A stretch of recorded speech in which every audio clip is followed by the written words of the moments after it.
Bismillah walhamdulillah wa salatu wa salam ala rasulillah wa ala alihi wa sahbihi wa man ittaba'a huda. Amma ba'du fa aujourd'hui le 15 du mois de Jumad al-Oula de l'année 1443 après la hijra de notre prophète Mohammed sallallahu alayhi wa sallam. Nous entamons cette assise de révision des trois cours précédents de Mustalah al-Hadith, la terminologie du hadith. Donc j'ai une série de questions auxquelles vous allez répondre. Comme je vous l'ai dit, ce cours, c'est vous qui allez le faire. Et comme le dit le poète, Innama hayatul ilmi mudhakaratuhu. La vie de la science, elle se fait par la révision. Il ne suffit pas de venir assister à des cours et ne pas prendre note comme on l'a déjà évoqué précédemment et ne pas réviser cette science. Sinon, ce temps que tu auras passé dans des assises, on ne dit pas que c'est un temps que tu auras perdu, mais tu ne l'auras pas exploité comme il se doit. Et l'imam Ibn al-Qayyim rahimahullah ta'ala dit Ida'atul waqti ashaddu min al-maut. La perte de temps est pire que la mort. Pourquoi? Il explique rahimahullah. Car la mort te coupe de cette vie d'ici-bas et de ces gens, alors que la perte de temps te coupe d'Allah et de la vie dernière. Donc essayez d'exploiter un maximum ce temps que nous passons ensemble à réviser la science. On va aller normalement un petit peu rapidement. Vous avez tous révisé, Allah mabarak. Certains frères ils ont fait les devoirs, certains frères qui ne devaient pas venir aujourd'hui. Frère Abdelrahman de Logne, il a pu assister aujourd'hui, mais il m'a envoyé hier par message les devoirs. Ça fait vraiment plaisir de voir ça, cet effort qui est fait par certains frères. Et sans aucun doute, l'ensemble d'entre vous faites des efforts. Barakallahu fikum. La première question, la définition de cette science, al-mustalah, la terminologie du hadith, de manière concise. Qu'est-ce que la terminologie du hadith? On bute sur la première question. Qu'est-ce que la terminologie du hadith? On a dit de manière concise. À quoi est-ce qu'elle consiste? Tfaddal. Connaître l'état du texte et du rapporteur. Ahsant, barakallahu fik. La connaissance de l'état du texte qu'on appelle al-matn ou al-khabar. Al-matn ou al-khabar, l'information, et de ses rapporteurs, c'est-à-dire de al-isnad, la chaîne de transmission. Ahsantum. Donc ici on a deux termes très importants qu'on a étudiés, al-matn, donc l'information, le texte en lui-même, et al-isnad, la chaîne de transmission, qui est la chaîne des rapporteurs qui ont rapporté l'information de la personne qui l'a prononcée jusqu'à nous.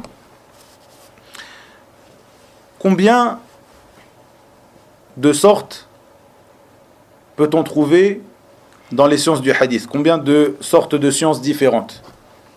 Tfaddal. Ça dépend en fonction des rapporteurs. Il y a plusieurs savants. Ah. Certains ils ont dit 52, Ahsant. 65, Ahsant. 24, 34. Barakallahu fik. Donc, Al-Hakim Abu Abdullah 52, Ahsant. Ibn Salah 65, Al-Nawawi 65, Ibn Kathir 24, Ahsant. Al-Zahabi 24, Al-Badawi 34. Al-Bayqouni. Bayqouni. Al-Bayqouni 34. Ahsant, barakallahu fik. On a dit donc les sciences du hadith, c'est quelque chose qui est difficile à quantifier, à donner un nombre exact de sciences du hadith, car plusieurs sciences peuvent rentrer dans une seule science, de même que plusieurs sciences peuvent être dénombrées, peuvent être sorties d'une même science. Et ici, dans notre cours, on a mis en avant trois grandes sciences des sciences du hadith. Quelles sont-elles? Tfaddal, c'est quoi? Mustalah al-hadith qu'on vient d'expliquer ici. Al-ilal, qu'on traduirait par quoi? Al-ilal. Le défaut, la maladie dans le hadith. La maladie, pourquoi? Car le savant de la science de l'ilal, le savant du hadith de manière générale, c'est comme un médecin, un tabib, qui vient soigner ses maladies. Tfaddal, c'est quoi? Le troisième? Ahsant, barakallahu fik. Al-jarh wa al-ta'dil, la science de la critique et de l'éloge. Que veut dire al-jarh, la critique? Quand on parle d'un rapporteur, on dit que cet rapporteur est majrouh, qu'un savant du hadith lui a fait un jarh. Et cette chose-là est traitée dans la science évoquée par les frères ici, de la science de la critique et de l'éloge. Al-jarh wa al-ta'dil. Commençons par le jarh, la critique. Qu'est-ce que ça veut dire? C'est quoi, tfaddal? C'est une information qui, avec cette information, on ne prendra pas la science ou l'information du rapporteur. Ahsant, barakallahu fik. Al-jarh, c'est une parole sur le rapporteur, une information rapportée sur le rapporteur qui impliquera de refuser l'information de ce dernier. Une critique sur ce rapporteur. Et la science de... Et al-ta'dil, pardon. Al-ta'dil. L'éloge. Hassan, faddal. Ahsant. L'inverse. Une information qui sera rapportée sur le rapporteur ou une qualité du rapporteur qui impliquera d'accepter son information. Un exemple de jarh. Menteur. Ahsant. Problème de mémoire. Ne mémorise pas. Ahsantum. Et un exemple de ta'dil, d'éloge. Et parfois, pieux, quand il dit salih, parfois ça pourrait être, comme je l'ai dit, vous vous rappelez, on a évoqué certaines paroles qui sont données par les savants du jarh wa ta'dil, qui parfois, chez certains d'entre eux, sera une critique. Mais ce sera une critique qui sera minime. Et chez certains d'entre eux, ce sera un éloge. Et généralement, ce sera un éloge qui sera minime. Ces paroles-là, où chez certains savants, on peut trouver que c'est utilisé pour faire une critique, ou chez certains autres savants, un éloge, c'est au plus bas degré, c'est-à-dire qu'ils sont très proches. Vous comprenez? Et il y a aussi d'autres paroles, comme par exemple, comme je l'ai évoqué, lorsqu'ils disent « shaitan », c'est une critique ou un éloge de dire « shaitan » sur une personne? Shaitan. Un éloge. Hein? On avait dit éloge. Ahsant. On avait dit éloge. C'est vrai que ça peut être les deux. Hassan, barakallahu fik. Ahsant. C'est possible qu'un des savants du jarh wa ta'dil dise sur une personne c'est un shaitan. C'est une critique. Mais chez certains parmi les gens de jarh wa ta'dil, shaitan, c'est un éloge. C'est-à-dire qu'il est tellement fort dans la mémorisation que c'est un shaitan dans cet art, l'art de la mémorisation. Et ça, on le retrouve dans les paroles de certains parmi les savants, ce qui nous montre l'importance de lire dans ces livres et, avant de s'avancer à pratiquer cette science, la science de la critique et de l'éloge, de connaître les terminologies employées par les savants. Tu ne prends pas les livres comme ça alors que tu es débutant, tu vois que Ibn Abi Hatim a dit sur un tel que son père Abu Hatim a dit shaitan, et tu dis ça c'est quelqu'un de majrouh, alors que ça fait partie des plus hauts degrés de ta'dil. Il est tellement fort dans la mémorisation que c'est un shaitan dans cet art. Donc on a dit un exemple d'éloge. Tfaddal Damien. Quelqu'un qui est connu pour avoir une bonne mémorisation. Ahsant. Quelqu'un qui a une bonne mémorisation. Ou Abdallah. Thiqa, quelqu'un qui est juste, qui est sûr, de qui on peut prendre l'information. Ahsantum. On a dit que le hadith se divisait en plusieurs sortes, et ceci en fonction de certains facteurs. On a dit par exemple, en fonction de la personne qui l'a prononcé. Vous vous rappelez pourquoi on a parlé de ça? Que le hadith se divise en plusieurs sortes en fonction de certains facteurs. Celui qui étudie cette science, il ne passera pas forcément par cela. Ce tableau, cette division que j'ai faite, qui est faite par certains parmi les savants, c'est pour faciliter la compréhension. Parce que quand on prend des livres de la science du hadith, comme par exemple Ma'rifatu Ulum al-Hadith de Al-Hakim, rahimahullah, on voit qu'il a rapporté tant et tant de sciences, 52 sortes de sciences du hadith. Il mélangera dans son livre toutes ces sortes-là. Ici, c'est une manière de comprendre, de faire la différence entre ces sortes de sciences. Pourquoi celle-ci et celle-là? C'est une manière de ranger ces sciences en catégories. Donc on a dit que le hadith se divisait en plusieurs sortes selon certains facteurs.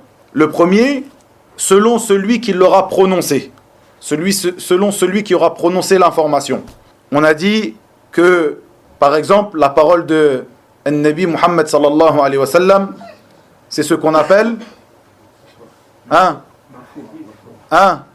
Mahdi. Marfou', ahsant. Quand on dit que cette information est marfou', eh bien, on sait que celui qui l'a prononcé, c'est le prophète Muhammad sallallahu alayhi wa sallam. Lorsque c'est un tabi'i qui l'a prononcé, on dira Abdallah, maqtou', lorsque c'est un tabi'i. Et lorsque c'est un sahabi, mawqouf, ici, et on a dit aussi que l'information al-khabar englobait tout cela, de manière générale. Et lorsque c'est le prophète sallallahu alayhi wa sallam qui prononce l'information, on appellera ça un hadith ou un athar an Rasulillah sallallahu alayhi wa sallam. Et lorsqu'on dit, on utilise le terme athar, c'est pour désigner généralement la parole de un parmi as-sahabi ou at-tabi'i ou un parmi salaf salih. On dira donc que innamal a'malu bin niyyat, les actions ne valent que par leurs intentions. Comment on appelle ça? Marfou', hadith, on dira que c'est une parole, une information marfou', parce que c'est le prophète sallallahu alayhi wa sallam qui l'a prononcé. La parole de Zuhri, Muhammad ibn Shihab, rahimahullah, lorsqu'il dit Man rama al-ilma jumlatan, dhahaba anhu jumlatan. Celui qui prend la science en une seule fois, en un seul bloc, elle partira de lui, elle s'en ira de lui en un seul bloc. Et la science se demande au fil des jours et des nuits. Cette parole de Muhammad ibn Shihab az-Zuhri, qui est mort en quelle année? Muhammad ibn Shihab az-Zuhri. On a dit 123 ou 124. Une divergence sur l'année de sa mort. Muhammad ibn Shihab, donc, sa parole, celle-ci que je viens de citer, comment on appelle ça? Comment on appelle cette information? Marfou'? Mawqouf? Mawqouf? Maqtou'? Maqtou', pourquoi? Muhammad ibn Shihab, c'est un tabi'i. Maintenant, la parole de Omar ibn al-Khattab, radiyallahu anhu. Ahsant. La veste. Ahsant. Mawqouf. La parole de Omar ibn al-Khattab, radiyallahu anhu. Pourquoi mawqouf? Parce que c'est un sahabi. Et la parole de Omar, je cherche juste sa parole comme ça au profit d'une des paroles de Omar. Kunna qawman adhilla faja'a Allah bil Islam fa'azzana bil Islam wa mahma ibtaghayna al-izzata fi ghayri al-Islam adhallana Allah.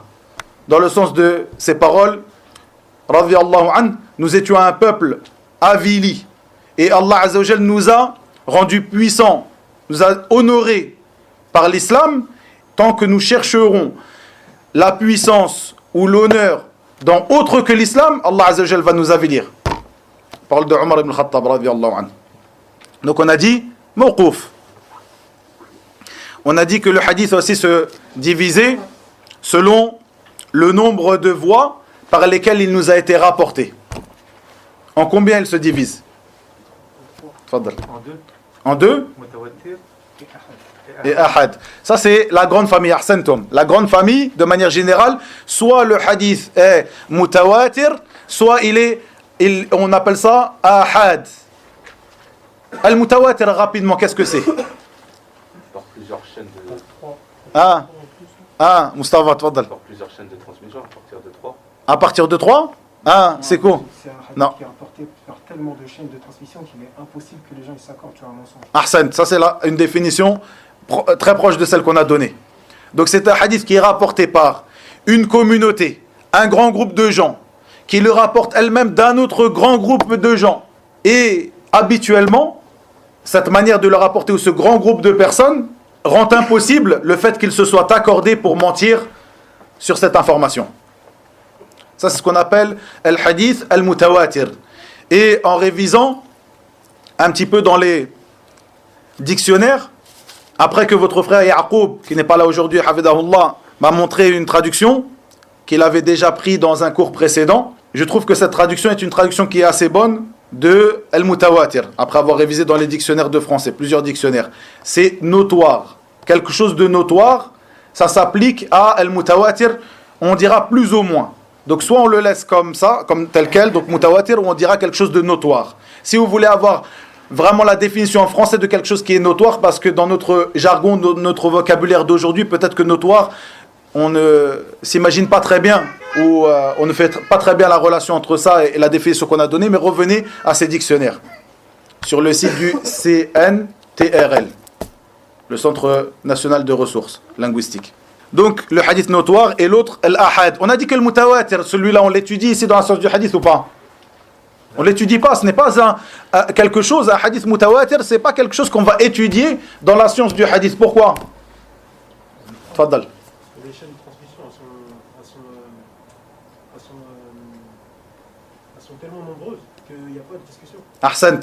On le prend, comme l'a dit Sekou, comme tu l'as dit, elles sont tellement nombreuses, les chaînes de transmission, qu'il n'y a pas de discussion. On l'accepte.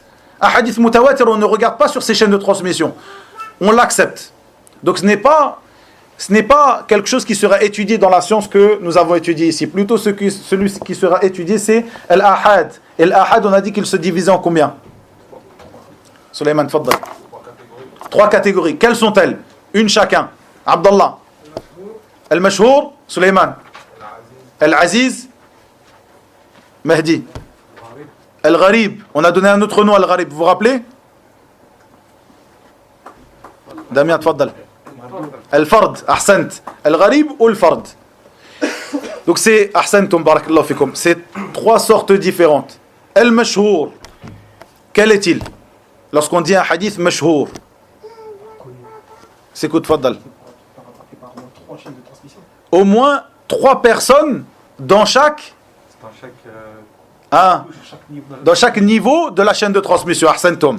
Au moins 3 personnes dans chaque niveau de la chaîne de transmission. 3 et plus.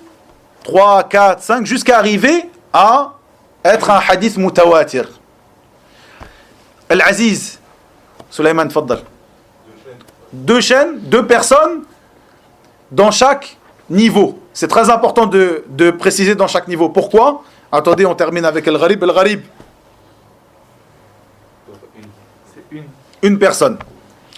Pourquoi c'est important de préciser pour le Mashhour et l'Aziz dans chaque niveau? On a évoqué une règle qui est très importante dans la science du hadith. Quelle est cette règle? Le petit nombre l'emporte sur le grand nombre. Ahsan, le petit nombre l'emporte sur le grand nombre. C'est-à-dire que si on a un hadith qui est rapporté dans plusieurs niveaux par 2 personnes, mais qu'à un de ces niveaux, il sera apporté par une seule personne. On a une information qui est rapportée de Abdallah par 3 personnes. 2 personnes le rapportent de ces 3 personnes. Ensuite, 4 personnes le rapportent de ces 2 personnes. Ensuite, on a Cheikh tout seul qui nous rapporte cette information de ces 2 personnes ou 4 personnes ou autres. La seule personne qui rapporte cette information à l'ensemble d'entre nous. Comment on appellera ce hadith? Damien. Gharib. Pourquoi? Parce qu'à un moment dans la chaîne de transmission, il n'y a eu qu'une seule personne qui aura rapporté cette information. C'est pour cela que certains parmi les savants, ils appellent ça al-fard, c'est-à-dire tafarrada bihi, sheikh. Il a été le seul à le rapporter, sheikh, à ce moment-là. Une seule personne. Donc la règle, elle est très importante. Le plus petit nombre, l'emporte ou prévaut sur le plus grand nombre. Dans le sens de la règle. Parmi les sortes de hadiths mashhour, on a la parole du prophète sallallahu alayhi wa sallam dans le sens Allah n'enlèvera pas la science en une seule fois, mais il enlèvera la science par la mort des savants. Ou Allah n'enlèvera pas la science en la prenant des poitrines des gens, mais il enlèvera la science par la mort des savants. Ce hadith est un hadith qui est mashhour. Al-Gharib ou al-Fard, on a dit quel hadith? Un exemple. Abdallah. Vous vous rappelez, on l'avait écrit au tableau. Ahsant. Innamal a'malu binniyat. Chacun d'entre nous connaît ce hadith. Les actions ne valent que par leurs intentions. C'est un hadith qui est gharib, puisque la personne qui le rapporte de Omar ibn al-Khattab, qui est cette personne? Al-Qama. Ahsant. Ahsant. Al-Qama, c'est le seul qui le rapporte de Omar. Qui le rapporte de Al-Qama? Ahsant. Ça, on va en profiter de ça. Les frères qui regardent dans leur cahier pendant la révision, c'est une bonne chose, c'est pas forcément une mauvaise chose. On va en profiter quand on va arriver à ça. Rapidement, on a dit donc Mohammed ibn Ibrahim at-Taymi. Qui le rapporte de Mohammed ibn Ibrahim? Damien. Ahsant, Yahya ibn Sa'id al-Ansari. Qui le rapporte de Yahya ibn Sa'id? C'est le seul. Mohammed ibn Ibrahim al-Taymi, c'est le seul qui le rapporte de Alqama. Alqama, c'est le seul qui le rapporte de Omar. Yahya ibn Sa'id, c'est le seul qui le rapporte de Mohammed ibn Ibrahim. Qui le rapporte de Yahya? Sufyan. Et qui le rapporte de Sufyan? Al-Humaydi. Qui le rapporte de Al-Humaydi? Al-Bukhari. Au moment de la chaîne de transmission où Sufyan le rapporte de Yahya ibn Sa'id, il faut savoir que Sufyan le rapporte, mais d'autres personnes aussi le rapportent. Il n'est pas le seul à le rapporter. De même que le Humaydi n'est pas le seul à le rapporter. De même que le Bukhari n'est pas le seul à le rapporter. Mais à un moment dans la chaîne de transmission, il n'y avait qu'une seule personne. Donc on appelle ça gharib. On a dit que le hadith aussi se divisait en fonction de son acceptation, de son refus. Soit c'est un hadith qui est accepté, soit refusé. Quel est le hadith accepté et quel est celui qui est refusé, rejeté? Tfaddal. Le sahih. Lequel est accepté? Le sahih uniquement? Ah, el Hassan, le bon, l'authentique et le bon. Et celui qui est rejeté? Al-Da'if. On voit que, Allah mabarak les frères, vous avez bien révisé. On a dit que les causes qu'un hadith soit faible, Da'if. Il y a deux grandes causes. Quelles sont ces deux grandes causes? Selim. À un moment dans la chaîne de transmission, il y a une personne qui est absente. Ahsant. Critique d'un rapporteur. Hein? La critique d'un rapporteur. La critique d'un rapporteur ou, comme l'a dit Salim, Hassan a dit la critique d'un rapporteur ou l'absence d'une personne ou le fait qu'une personne, un rapporteur tombe, c'est-à-dire une incontinuité, une coupure dans la chaîne de transmission.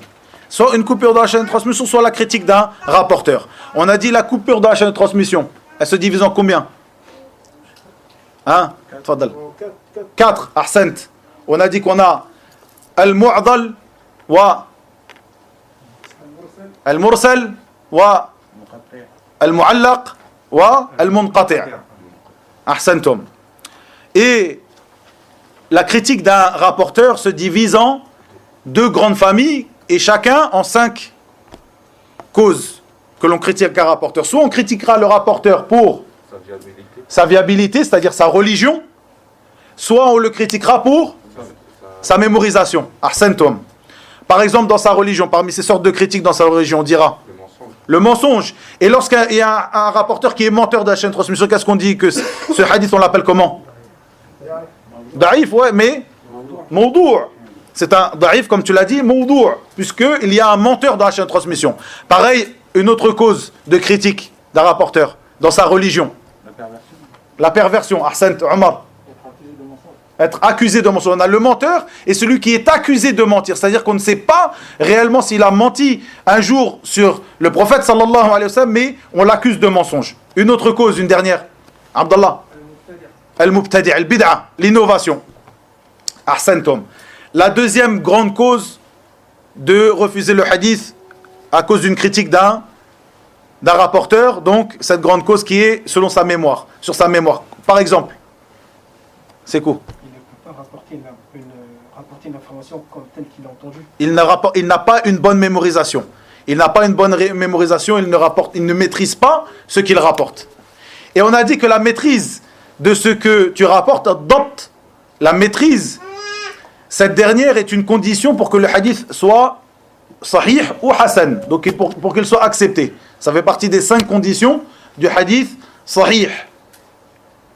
Et le hadith hasan a aussi 5 conditions, sauf que la différence c'est que les rapporteurs du hadith sahih ont une maîtrise totale, tamud dabt, alors que ceux du hadith hasan bon ont une maîtrise plus légère, khafif ad-dabt. Mais sinon les 5 conditions s'appliquent à al-sahih ou al-hasan.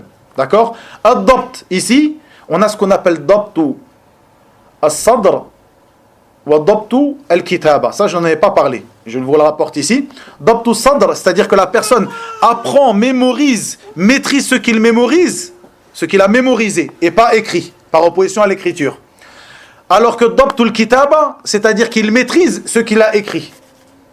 Et c'est pour cela, comme je vous l'avais rappelé la semaine dernière, que certains, parmi les savants de la critique et de l'éloge, disent telle personne, il le critique, il dit il était faible lorsqu'il rapportait de sa mémoire, mais lorsqu'il rapporte de son livre, de son cahier, de ce qu'il a écrit, il a une bonne mémorisation ou il a un bon dabt, donc on prend son hadith. Et certains, comment on sait qu'il a rapporté? Parce que les rapporteurs n'ont rien laissé au hasard. Le cheikh m'a rapporté d'après son livre, qu'il a entendu de tel cheikh.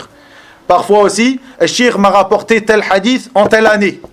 Et on sait que ce cheikh-là, ses livres ont été brûlés dans un incendie 2 ans auparavant. Qu'est-ce qu'on fera de son hadith? On ne le prend pas, parce que ce rapporteur-là, il était bon lorsqu'il rapportait de son livre, mais il avait une mauvaise mémoire, donc quand il rapportait de sa mémoire, il n'était pas bon, on ne prenait pas la science de lui. On regarde dans le temps, la date à laquelle il a rapporté.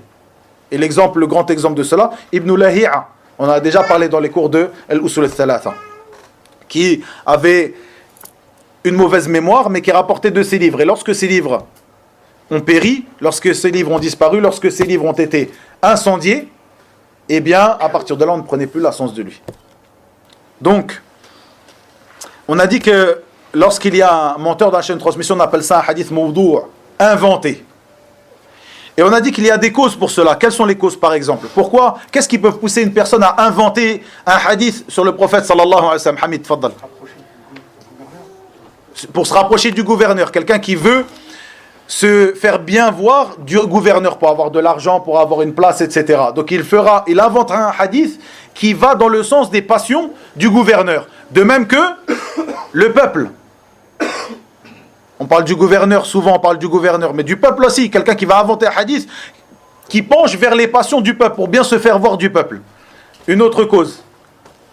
Pour rapprocher les gens de la religion. Pour rapprocher les gens de la religion, ça c'est très important. On a des personnes qui ont inventé des hadiths méritoires sur le Coran, sur le mérite de réciter telle et telle surah, sur le mérite de réciter le Coran, sur le mérite d'apprendre par cœur le Coran. Ces gens-là ne voulaient pas du mal à la religion. Dans leur intention, ils voulaient du bien, ils voulaient que les gens se rapprochent du livre d'Allah. Et on a dit une règle qui est très importante. À ce moment-là, j'avais dit que la mauvaise œuvre. Ahsan, Hassan, barakallahu fik. La bonne intention ne vient pas réformer ou arranger la mauvaise œuvre. Si tu œuvres une mauvaise œuvre, même si tu as une bonne intention, cette bonne intention ne va pas rendre cette mauvaise œuvre viable, bonne. C'est très important. On a dit, il y avait un devoir sur le mawdou'. Qu'est-ce qu'on a dit? Un hadith mawdou'. Est-ce que vous avez un hadith mawdou'? Qui a ramené un hadith mawdou'? Mustafa, tfaddal. Alhamdulillah. Celui qui fait du mal à un juif ou un chrétien trouvera en moi son adversaire au jour du jugement. L'imam Shawkani. L'imam Shawkani, il a rapporté dans son livre Al-Fawaid al-Majmou'a. Ahsant. Tu en as, Hassan?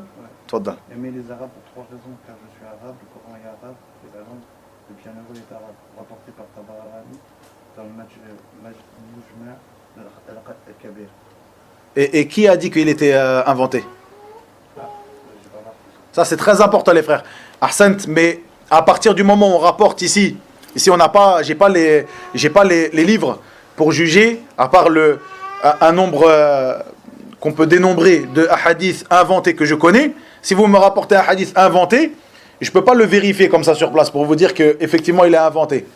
Comme on l'a vu, Ibn al-Jawzi dans son livre Al-Mawdou'at, qui est un livre très connu sur le Mawdou'at, sur les livres inventés, a rapporté des hadiths qui se trouvent où? Dans Sahih de l'imam Muslim. Certains hadiths qu'il a rapportés dans son livre Al-Mawdou'at, donc il juge comme étant inventés, se trouvent où? Dans le Sahih de l'imam Muslim. Donc évidemment, ils ne sont pas inventés.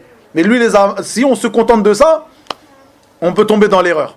Et donc on avait cité plusieurs hadiths inventés précédemment, et des hadiths inventés, il y en a un bon nombre que nous retrouvons dans les livres que j'ai cités. On a parlé de As-Sahabi. As-Sahabi, quel est As-Sahabi? Qui est As-Sahabi? Le compagnon. Damien, tfaddal. C'est quelqu'un qui a appris au prophète pendant qu'il était en vie et qu'il l'a rencontré. Ahsan, qui a rencontré le prophète sallallahu alayhi wa sallam, cru en lui et est mort sur cette croyance. Très important, parce que s'il est mort en ayant apostasié, eh bien, on appelle ça un sahabi ou pas? Non. Qui, par exemple, a apostasié? Hein? Je veux les noms. Et c'est moi qui vous pose la question. C'est pas vous qui vous posez la question. Ah, Hamid. Tu avais fait les devoirs, Hamid, non? Tu m'avais dit, hein?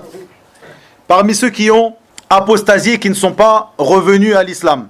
Parmi ceux qui ont apostasié qui sont revenus à l'islam, vous avez trouvé qui? Hein? Abu Idris al-Khawlani. Al-Khawlani? Tu as trouvé lui, Abu Idris al-Khawlani, dans ceux qui ont apostasié qui sont revenus à l'islam. Ah, qui dit ça? Tfaddal. J'ai trouvé Al-Ash'ath Ahsant. ibn Qais. Ça c'est le plus connu, Al-Ash'ath ibn Qais. Tulayha. Tulayha qui lui a prétendu être un prophète. Donc il a prétendu nubuwa, il a prétendu être un prophète parmi les choses les pires. Et malgré cela, après, il est revenu à l'islam et il a eu un bon islam. Il a même combattu pour l'islam, pour l'élévation de l'islam. Tulayha. Abu Idris al-Khawlani, tu es sûr? Al-Mukhadram. Donc on a dit parmi ceux qui ont apostasié. Parmi ceux qui ont apostasié qui ne sont pas revenus à l'islam, hein? Abdallah ibn Khatal, qui s'accrochait sur le Kiswat al-Kaaba. Et le prophète sallallahu alayhi wa sallam a jugé de sa mort à ce moment-là. Cette personne-là qui a apostasié, qui a délaissé l'islam. Lui, sans aucun doute, il n'est pas un sahabi. Et ce qu'on a évoqué ici, Al-Ash'ath ibn Qais, qui est très connu, qui lui a apostasié, puis est revenu à la religion. Qui donc fait partie de As-Sahaba. On a dit Al-Mukhadramoun. Qui sont Al-Mukhadramoun? Al-Mukhadram, c'est qui? Celui qui a vécu pendant la période du prophète mais qui l'a pas rencontré. Ahsant, qui ne l'a pas rencontré. Ahsant.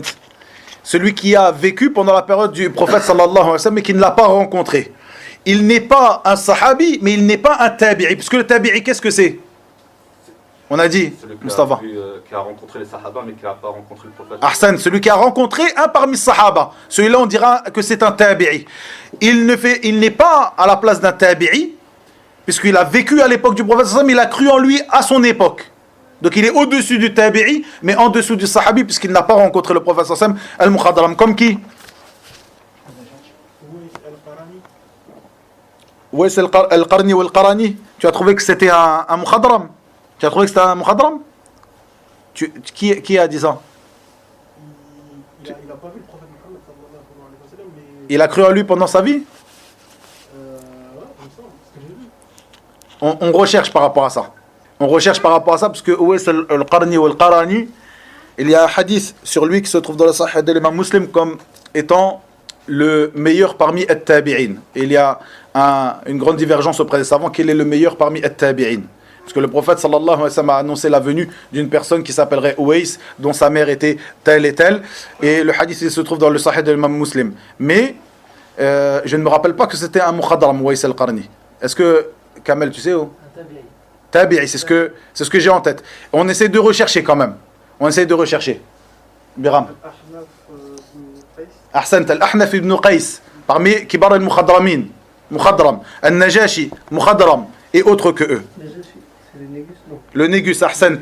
Le Négus, al-Najashi, le Négus, c'est-à-dire le gouverneur, le roi de l'Abyssinie à l'époque. C'était un titre qui était donné au roi de l'Abyssinie. Celui qui gouvernait l'Abyssinie à l'époque du prophète sallallahu alayhi wa sallam, al-Najashi, ce Najashi-là, eh bien, il est considéré comme al-Mukhadramoun. Il n'a pas rencontré le Sahabi? Il a rencontré Sahaba, mais il n'a pas rencontré le prophète sallallahu alayhi wa sallam. Non.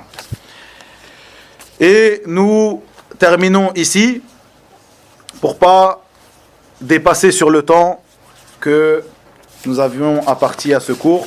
Je vous laisse réviser ensemble ce qu'on a dit à propos des 6 livres mères, recueils de hadiths, qui sont les 6 livres mères. Al-Ummahat ou Sit, ou Al-Ummat.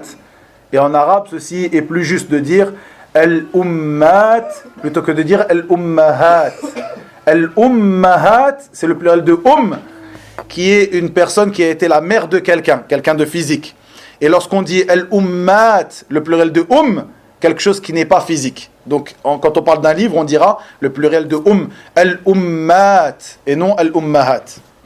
Donc, on dit Al-Ummat, As-Sit, les 6 recueils mères de hadith. Hein? Muslim? An-Nasa'i, dans l'ordre, s'il vous plaît, dans l'ordre. An-Nasa'i, après Abu Daoud, après At-Tirmidhi, après Ibn Majah. L'imam al-Bukhari, quand est-ce qu'il est mort? 256. L'imam Muslim? Hein? 261. 261, Ahsantum. L'imam al-Bukhari, on avait donné juste, on terminera sur ça le travail, le nom du sahih de l'imam al-Bukhari. Le nom exact de son livre. Hein?